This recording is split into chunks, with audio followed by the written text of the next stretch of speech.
Super star style plus మన అమితాబ్ బచ్చన్ గారి acting ఇద్దరి కాంబినేషన్ అయితే మామూలుగా ఉండేలా లేదనమాట. నెక్స్ట్ లెవెల్లో అయితే ఉంది చూస్తుంటే మాత్రం ట్రైలరు. ఇంతకీ మనం దేని గురించి మాట్లాడుకోబోతున్నాము అంటే కనుక కొత్తగా రాబోతుంది కదండి వేటయ్య అని. అదే మన మంజు వారియర్ గారి సాంగ్ చాలా పెద్దగా హిట్ అయింది కదా, ఆ మూవీ గురించి అనమాట. ఫుల్ రివ్యూలోకి వెళ్ళే ముందు ఇంకా మన ఛానల్ సబ్స్క్రైబ్ చేసుకోకపోతే ప్లీజ్ వెంటనే సబ్స్క్రైబ్ చేసుకోండి, అలాగే లైక్ చేసి సపోర్ట్ చేయండి. పదండి రివ్యూలోకి వెళ్దాం. వాట్ ఏ స్టైల్ నిజంగా సూపర్గా అయితే ఉన్నారనమాట మన సూపర్ స్టార్ గారు. అదేనండి మన రజనీకాంత్ గారు. ఇంతకుముందు మెగాస్టార్ చిరంజీవి గారు ఒక మాట చెప్పారనమాట రోబో టైంలో, స్టైల్కి స్టైల్ నేర్పించే వ్యక్తి నా స్నేహితుడు రజనీకాంత్ అని చెప్పి. సో నిజంగా అది ఎంత ఏజ్లో కూడా ప్రూవ్ చేస్తూ ఉన్నారు. ఆ లుక్స్ కానీ లేదా స్టైలిష్ వాకింగ్ కానీ లేదా షార్ప్గా తిరుగుతూ ఉంటారన్నమాట టర్నింగ్స్, అవి కానీ నెక్స్ట్ లెవెల్లో అయితే ఉన్నాయి.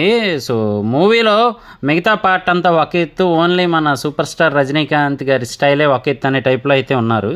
అలాగే ఇక సినిమాటోగ్రఫీ కెమెరా వర్క్ కూడా నెక్స్ట్ లెవెల్లో అయితే ఉందన్నమాట. సూపర్ అసలు.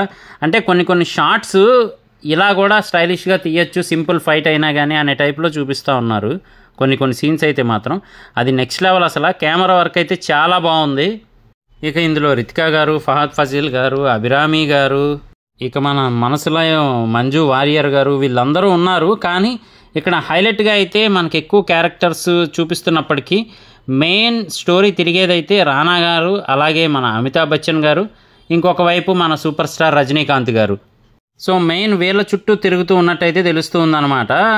ఈ ఏజ్లో కూడా ఈయన మంచి యంగ్ మ్యాన్ టైప్లో అయితే ఉన్నారు మన రజనీకాంత్ గారు. అంటే ఎన్కౌంటర్ స్పెషలిస్ట్ టైప్లో అయితే ఉన్నారనమాట. ఇంకొక వైపు ఏమో మరి మన అమితాబ్ గారు కూడా మంచి ఫోర్స్ఫుల్గా అయితే ఉన్నారు. జస్టిస్ డినైడ్ అనే టైప్లో అయితే చెప్తూ ఉన్నారనమాట. సో మరి ఆయన ఏమో చట్టపరంగా వెళ్ళాలి అని, ఈయన కూడా చట్టపరంగానే వెళ్ళాలి, కాకపోతే దోషులకు వెంటనే శిక్ష పడాలి అనే టైప్లో అయితే ఉన్నారనమాట. ఇద్దరు కూడా డి అంటే డి అని యాక్ట్ చేస్తూ ఉన్నారు. సో తెలిసిందే కదా, ఇద్దరు లెజెండరీ యాక్టర్స్, ఎవరి యాక్టింగ్ స్పెషాలిటీ వాళ్ళదే. ఒక్కసారి కెమెరా ఆన్ చేస్తే అసలు లెజెండరీ యాక్టర్స్ అంటే వీళ్ళ అనిపించే టైప్లో అయితే ఉన్నారు అని తెలుస్తూ ఉంది. ఇంకొక వైపు ఏమో మన రానా గారు మాత్రం టైం అని అలాగే పవర్ అని వీటన్నిటితో అయితే ఆడుకుంటున్నట్టయితే ఉన్నారనమాట. సో మరి ఆయన ఆటకి చెక్ పెట్టేది మన అమితాబ్ బచ్చన్ గారి రూల్సా లేదు అంటే మన రజనీకాంత్ గారి యాక్షనా అనేది మాత్రం మనకి మూవీ చూస్తేనే అర్థమవుతుంది. అలాగే ఓన్లీ గ్లామర్ కోసమే కాకుండా ఒక స్పెషల్ క్యారెక్టరైజేషన్ కూడా ఉండబోతుంది మన మంజు వారియర్ గారికి అలాగే రితికా గారికి అని చెప్పి తెలుస్తూ ఉందన్నమాట. సో రితికా గారు అయితే ఒక పవర్ఫుల్ పోలీస్ ఆఫీసర్ టైప్లో అయితే నటిస్తూ ఉన్నారనమాట. అంటే మన రజనీకాంత్ గారిని ఇన్స్పిరేషన్గా తీసుకొని నటిస్తున్నట్టయితే తెలుస్తూ ఉంది, డ్యూటీ చేస్తున్నట్టు. ఇంకొక వైపు ఏమో మరి మంజు వారియర్ గారి క్యారెక్టరైజేషన్ అయితే ఫుల్గా రివీల్ చేయాల్సి ఉంది.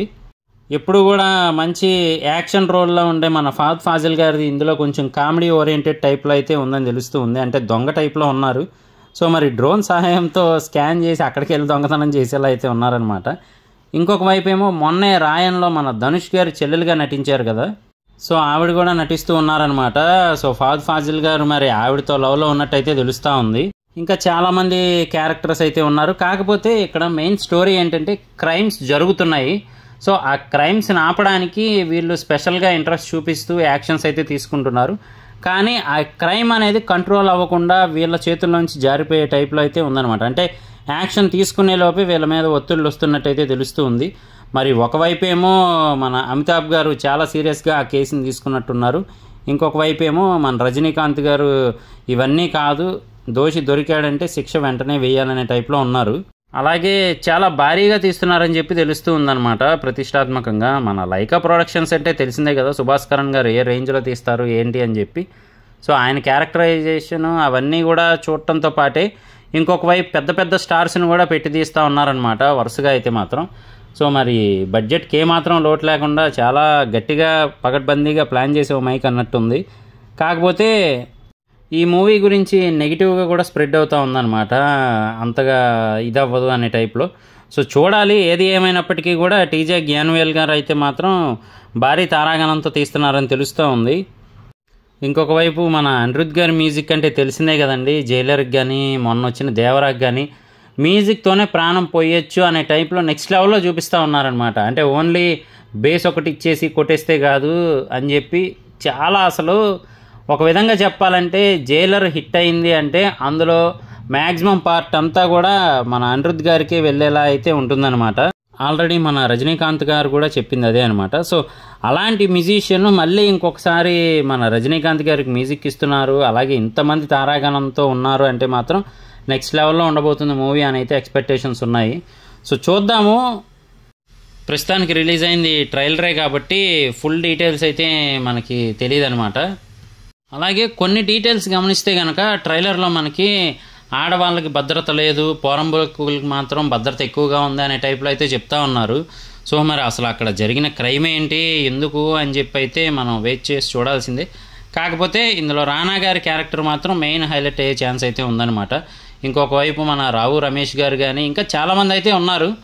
సో మరి ఒక పవర్ఫుల్ పోలీస్ ఆఫీసర్గా అయితే మన రావు రమేష్ గారు కూడా ఉన్నారు. మరి టోటల్ మూవీలో అయితే మాత్రం అందరికీ కీ రోల్స్ ఉన్నట్టయితే తెలుస్తుంది. చూద్దాము, మూవీ రిలీజ్ అయిన తర్వాత ఆ మూవీ రివ్యూ చేయడానికి కూడా ట్రై చేద్దాం. ఇది నా రివ్యూ. ఇలాంటి మరిన్ని ఇంట్రెస్టింగ్ వీడియోస్ కోసం, రివ్యూస్ కోసం మన ఛానల్ వెంటనే సబ్స్క్రైబ్ చేసుకోండి. నేను మీ ప్రసాద్. మళ్ళీ నెక్స్ట్ వీడియోలో కలుస్తాను. Love you all.